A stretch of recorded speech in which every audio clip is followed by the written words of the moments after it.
Sejam muito bem-vindos, pessoal, a mais um vídeo. Agradeço mais uma vez vocês por estarem aqui para a gente trocar uma ideia, para a gente bater um papo. Dia de Libertadores, um dia de muita ansiedade, um dia de frio na barriga, um dia que a gente já amanhece sob aquela expectativa. Você olha pro relógio várias e várias vezes e parece que o tempo não passa, parece que o relógio não anda. Mas a gente está aqui para reagir um pouquinho, para falar um pouquinho da noite de ontem, que também já tivemos um jogo pela Libertadores, um jogo inclusive muito divertido de assistir, um jogo muito legal de assistir. Esse embate brasileiro versus argentinos, independente ali de questões técnicas, ele é sempre muito interessante, né? Você observar ali como que as equipes argentinas elas chegam aqui, como que elas reagem aqui, dos jogadores, daquela catimba sul-americana que existe, a gente sabe que existe, então a gente vai falar também um pouquinho sobre isso. Tem bastante assunto legal pra gente falar, vários comentários aí, as nossas expectativas também pro jogo de Palmeiras e algumas notícias também extras do bastidor aí do futebol. As equipes brasileiras que hoje estão na Copa Libertadores, né? Todo mundo de olho dos brasileiros aí na Libertadores, todo mundo de olho em quem pode ser o próximo adversário, que se caso eventualmente alguma das equipes brasileiras ou as duas equipes brasileiras avancem para a final. Então nós vamos falar sobre tudo isso, um batidão geral, tá? Vamos pra vinheta? Solta a vinheta aí e bora lá.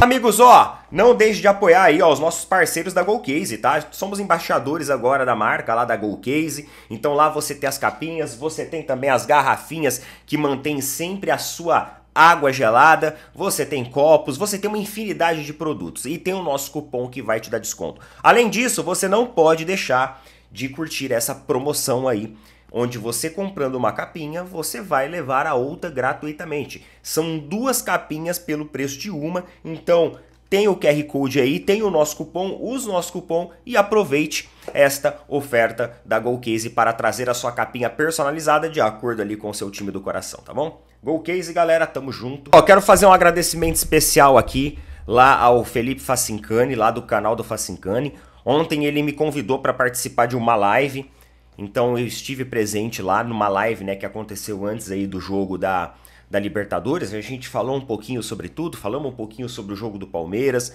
sobre as nossas principais impressões em relação ao jogo do Palmeiras. Falamos também sobre informações aí que estão nos bastidores, falamos também sobre a expectativa, né, dos nossos adversários. Então a gente fez um batidão geral ali, um bate-papo bem legal, um momento bem descontraído, bem bacana, lá com o Felipe Facincani, com a turma lá do canal dele. Então agradeço todo mundo aí, ó. Sei que teve gente que assiste aqui, que estava lá também, inclusive mandou mensagem, interagiu no chat. Se de repente você saiu lá do canal do Felipe Facincani e veio conhecer a gente aqui, seja já muito bem-vindo, meu irmão. Tamo aí sempre para trocar uma ideia na boa, tá bom? Aqui a gente tem uma resenha legal, a gente tem um embate bacana. Nós temos aqui também vários torcedores rivais ao Palmeiras, mas que são boas pessoas, de boa índole, de boas opiniões, gente muito bacana, gente muito boa mesmo, que sabe discutir futebol, sabe ter uma resenha imparcial, uma resenha saudável, e é todo mundo sempre bem-vindo, tá bom? O canal aqui nosso, ele é feito para pessoas acima de tudo. Então, independente da sua torcida, você sempre será bem-vindo aqui, beleza? Então vamos lá, galera, vamos lá, vamos começar, vamos aquecer os nossos motores para Libertadores. Não dá nem para perceber quase que eu tô acelerado, né? Eu já comecei no 12 o vídeo já. Ai. Tem gente que imagina assim, tem gente que imagina que a gente senta aqui na cadeira e meio que assim, tá ali, né? Sejam muito bem-vindos, a gente meio que constrói um personagem, mas mano, eu tô acelerado desse jeito mesmo, eu ando pra lá, ando pra cá, ando pra lá, ando pra cá, vejo coisa, eu tô aceleradíssimo. É dia de Libertadores, Libertadores mexe muito com isso, vocês sabem o quanto Libertadores é importante pra mim, vocês sabem o quanto eu gosto de Libertadores, o quanto eu sou apaixonado por essa competição, acho que todo mundo, né? Acredito que todo mundo. Então assim, se você chegar pra mim e falar assim, Neto, tem que escolher, entre duas competições você tem que escolher uma. Ou o Palmeiras ganha Brasileiro ou ganha Libertadores. É lógico que é Libertadores, é claro. Eu não tenho nem dúvida disso. Mas vamos lá, vamos lá. Ó, o seguinte, galera, notícia aqui do nosso palestra, tá? Notícias rápidas, jogo rápido pro vídeo também ficar dinâmico. Nosso palestra apurou que os atacantes, né, Vitor Roque e o Flaco Lopes, eles estão sendo alvos de diversos clubes aí por Europa fora. E vocês sabem que a intenção de todo atleta é ter esse salto. Inclusive o Vitor Roque teve essa oportunidade, não se saiu bem na sua primeira tentativa, voltou para o Brasil a fim de recuperar o seu protagonismo, o seu futebol e tá conseguindo fazer isso. Então ele já começa, a ser observado por clubes lá de fora. Ó, no caso de Vitor Roque, contratado no início de 2025 junto ao Barcelona por cerca de 25 milhões de euros, notícia do nosso palestra, a diretoria de futebol do Palmeiras considera que só aceitaria abrir conversas por valores padrão Endrick e Estevão. Ou seja, partindo de 45 milhões de euros fixos, sem contar os bônus, tá? Sem contar as metas. Agora, em relação ao Flaco Lopes, tá? Para contratar o argentino, o clube interessado precisaria desembolsar uma quantia superior a 30 milhões de euros fixos. Então estamos falando aí de mais ou menos 280 milhões de reais pro Vitor Roque, para início de conversa, e de 190 milhões de reais para o Flaco Lopes. Então o Palmeiras não só quer ter atletas que desempenhem em campo, mas também quer ter atletas que, nos trazem aí lucro, nos trazem um bom rendimento. E tá certo, E eu vou falar uma coisa pra vocês, se eu fosse o Vitor Roque, por enquanto, eu ficaria quietinho onde eu tava. Porque ele teve uma experiência recente na Europa. Agora, ele vive esse bom momento aqui no Brasil. Só que, cara, se ele voltar pra lá, os fantasmas do passado vai voltar a assombrar. Quando eu falo de fantasmas do passado, é imprensa. Galera, a imprensa lá de fora, ela não é muito diferente da nossa não, tá? Às vezes a gente fala assim, imprensa brasileira, imprensa marrom, isso e aquilo. Mas não é muito diferente não. Lá fora também existe aquele, um dia elogia, no outro dia detona. Então assim, um dia você é rei, no outro dia você é tacado pra fora. Então, eu acredito que pro Vitor Roque, a melhor alternativa seja ele esperar um pouco mais. Se fixa aqui, se consolida aqui, ele é muito jovem. Se ele fosse um cara de 26, 27 anos, eu até falava, não, a primeira oportunidade o cara tem que aproveitar. Talvez seja a última, certo? Mas não, ele é muito jovem. Ele é muito jovem. Então ele pode aproveitar isso para maturar o seu futebol e, claro, também maturar a sua questão ali, a sua saúde mental mesmo. Porque lá, cara, o cara ele passou por um índice de rejeição, ficou encostado no banco, muita gente falando que o cara flopou, o cara voltou pro Brasil sem confiança. E agora que ele tá entrando nos trilhos, ele tá voltando, não é o momento ideal dele voltar pra lá, tá? Então é muito cedo ainda, é muito cedo, muito recente, amadurece mais um pouco as ideias e fica aqui com nós, irmão. Fica aqui com nós. E sobre as expectativas do jogo de hoje, antes da gente falar da rodada de ontem lá da Libertadores com o Flamengo e com o Racing, as nossas expectativas, galera, são as mais positivas possíveis. Porque assim, é um jogo na altitude, mas a gente tá falando de uma altitude de 2.600. O Palmeiras jogou contra o Bolívar numa altitude de mais de 3.500, numa altitude muito maior, e sobrou em campo. E nós estávamos falando daquele Palmeiras lá do primeiro semestre.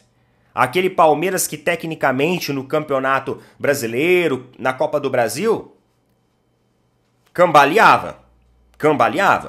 Quanto à escalação, minha opinião, a mesma escalação que foi contra o Flamengo. Porém, trocar o Carlos Miguel pelo Marcelo Lomba. Por que eu falo isso? Vocês assistiram o jogo do Racing ontem? Contra o Flamengo? Vocês viram o goleiro do Racing? É um goleiro que tá começando a ganhar o seu destaque, o seu espaço agora, né? Inclusive, as pessoas falam que ele é o sucessor ali de titularidade para estar na seleção da Argentina. Então, assim, o cara tá ganhando muita projeção agora, tá ganhando um hype muito forte agora, e vocês viram ontem por quê? Porque ele é um goleiro de fundamento. Ele não é só um goleiro que ele tá com ritmo de jogo, mas ele é um goleiro que tem fundamento. O que me preocupou no Carlos Miguel é a falta de fundamento. O Carlos Miguel, eu não tô falando, pessoal, que foi uma contratação ruim. Eu não estou falando que é um goleiro ruim, pelo amor de Deus, jamais. Eu acho que é um cara que tem um potencial absurdo para ser o nosso grande titular, talvez na temporada até que vem. Mas, pelo jogo que ele fez contra o Flamengo, eu vi que falta alguns fundamentos para ele. Alguns fundamentos ali básicos mesmo, básicos. Na saída de bola, um fundamento ali na verticalidade na hora que você dá um salto para interceptar uma bola que está vindo alçada na área. Então esses fundamentos básicos, eu acho que ele precisa reajustar, né? Treinar de novo, consolidar isso para estar em um jogo grande e apimentado como esse. Já o Marcelo Lomba é um cara veterano, super veterano. Super veterano. Então é um cara que tem um know-how de experiência e conhece uma pressão como essa muito bem. Eu falei contra o Flamengo que tinha que ser o Carlos Miguel. Falei de fato. Errei. Porque tudo bem também que, pô, os caras Arrascaeta e Pedro cara a cara é foda. Foda, né?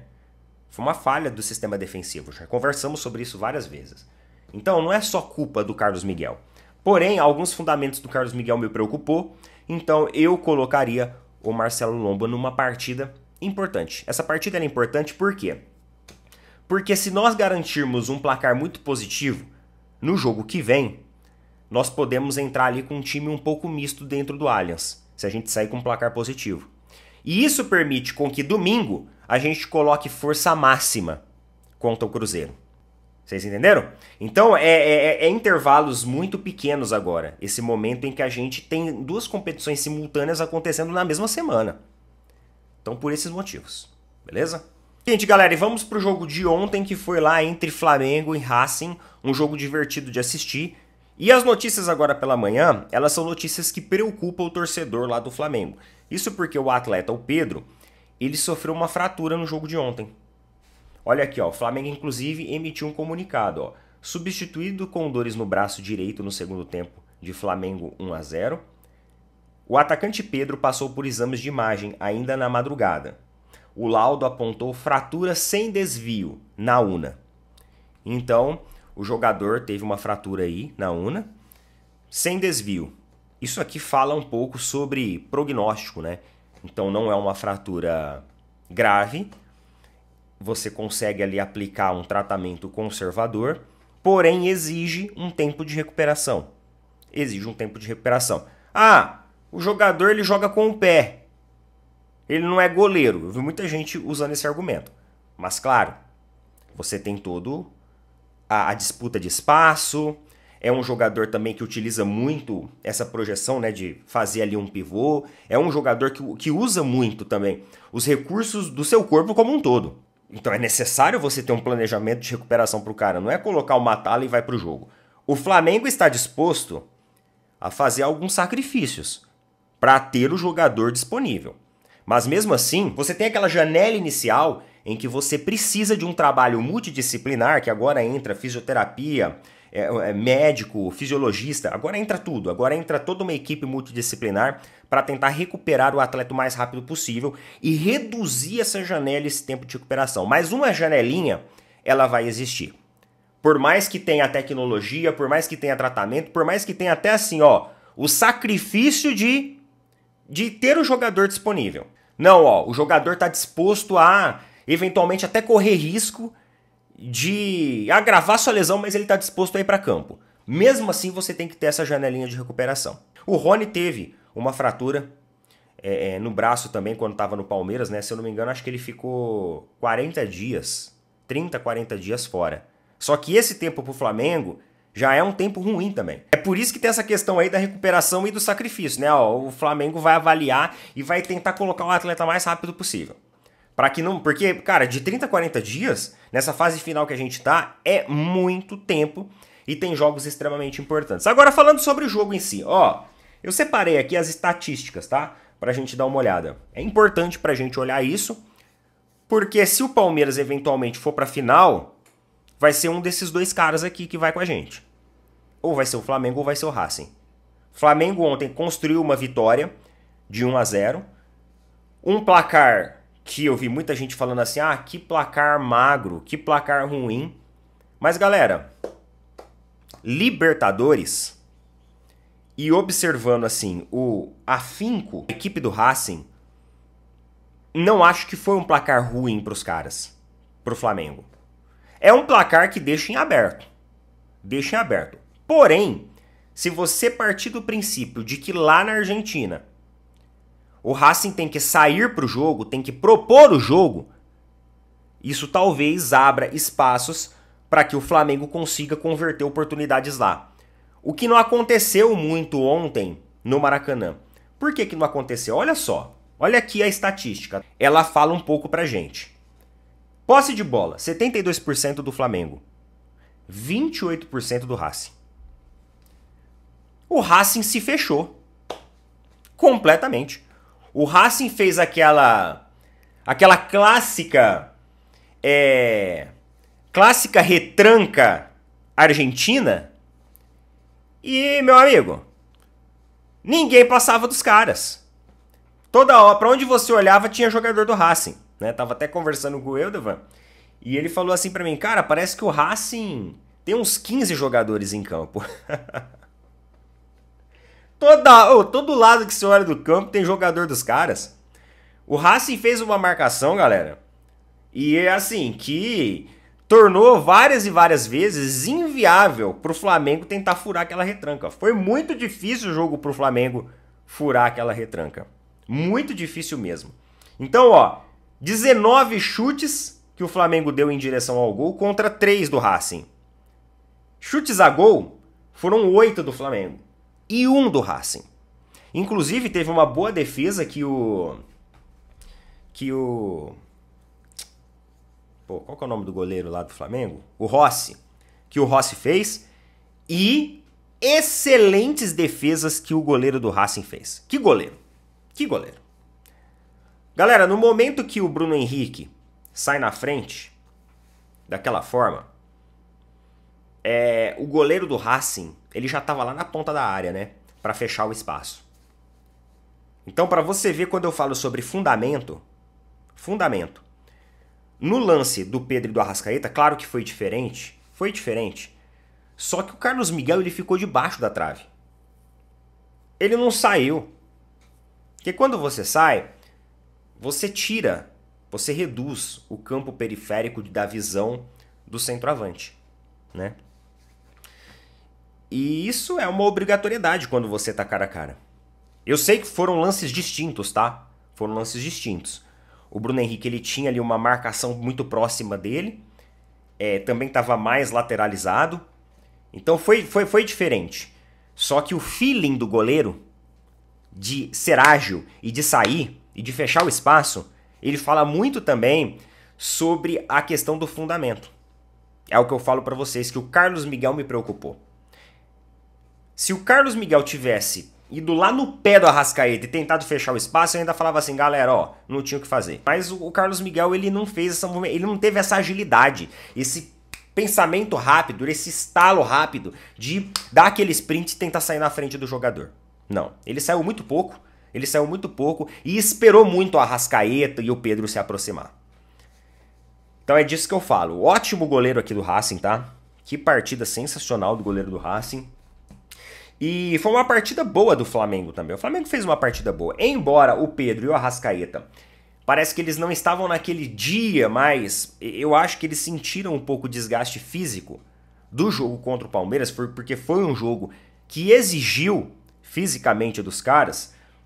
Mas mesmo assim o Flamengo construía oportunidades, criava oportunidades, tentava achar ali o espaço, mas estava difícil fazer aquele quebra-cabeça. Estava muito difícil porque o Racing propunha um jogo fisicamente também muito intenso. Você viu a situação do zagueiro deles, aquele Sousa, inclusive é uma dúvida para o próximo jogo do Racing e devido a essa retranca muito forte que os caras fizeram. Só que tinha um cara na noite de ontem que estava fazendo a diferença no campo. Ele pressionava, ele marcava, ele tentava articular, tentava abrir espaço, tentava puxar marcação, que era o Carrascal. Carrascal ontem estava num dia muito, mas muito bom. Muito bom mesmo. Parece que o Carrascal ele vem progredindo, né? Parece que ele vem evoluindo tecnicamente, taticamente falando, e ele vem se tornando um jogador muito importante. Ele entrou no jogo lá do Maracanã contra o Palmeiras, entrou bem também, trazendo aquele fôlego, trazendo aquela dinâmica, né, para o momento que o Flamengo precisava ter isso. O Palmeiras estava ganhando fôlego lá com as substituições do Abel, estava colocando gás novo, sangue novo, então o Carrascal ele trouxe esse equilíbrio dinâmico para a equipe do Flamengo lá no Maracanã. E ontem ele estava num dia muito bom também, estava jogando muito bem. Aí o que o Felipe Luiz faz? Ele estava vendo que o jogo, mesmo assim, não estava se desenrolando, retranca muito forte, ele tira a Arrascaeta e tira Pedro. E tirar o Arrascaeta, que é um jogador extremamente importante, que é um jogador que às vezes não está num dia tão bom, mas uma bola pode fazer diferença, é ali ter a coragem de fazer a mudança. Bruno Henrique, Samuel Lino, faz e propõe as suas substituições. Deixa o time mais leve, porque o Pedro e o Arrascaeta estavam pesando o time, estava pesando a equipe, não estava trazendo mobilidade, e aí coloca atletas que são mais ágeis. Atletas que são, inclusive, mais novo. Coloca, né, tirando o Bruno Henrique, claro, tirando o Bruno Henrique.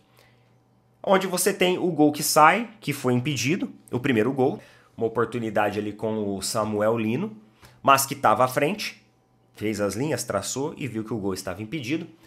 Mas aí você tem um momento que o Bruno Henrique sai cara a cara com o goleiro faz uma bela defesa, só que aí na volta da bola o Carrascal aproveita, a bola depois resvala no... Qual que é o nome dele? Deixa eu ver aqui. No Royo, né? Desvai no Marco Royo, resvala no Marco Royo e vai pro gol, e aí você tem o gol de 1-0 do Flamengo, um gol do Carrascal, que vinha até então muito bem na partida e vinha merecendo. E assim, meus amigos, 1-0, nada definido, mas é um placar importante. Se a gente pegar o retrospecto aí do Racing, você tem aqui, ó, o Racing, ele ganhou do Fortaleza, 2 jogos. Ele ganhou do Botafogo, 2 jogos. Ele ganhou do Cruzeiro. Ele ganhou do Corinthians. E ele ganhou do Atlético Paranaense. Esse é o retrospecto do Racing. Então o Racing, ele vinha aí, ó, com 8 jogos de invencibilidade contra equipes brasileiras. Um time muito disciplinado, com muita força de vontade. Ontem o Flamengo venceu aí essa barreira do Racing e saiu com a vitória. Muita gente falando sobre as linhas que foram traçadas no segundo gol, dizendo que aquelas linhas ali... Mas, galera, eu acho que o critério do VAR, a ferramenta do VAR, ela é uma ferramenta limitada. Ela não é uma ferramenta milimétrica.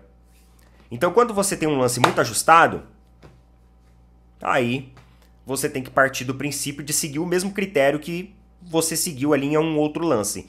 E as linhas foram traçadas seguindo o mesmo critério do lance anterior, que foi dado o impedimento.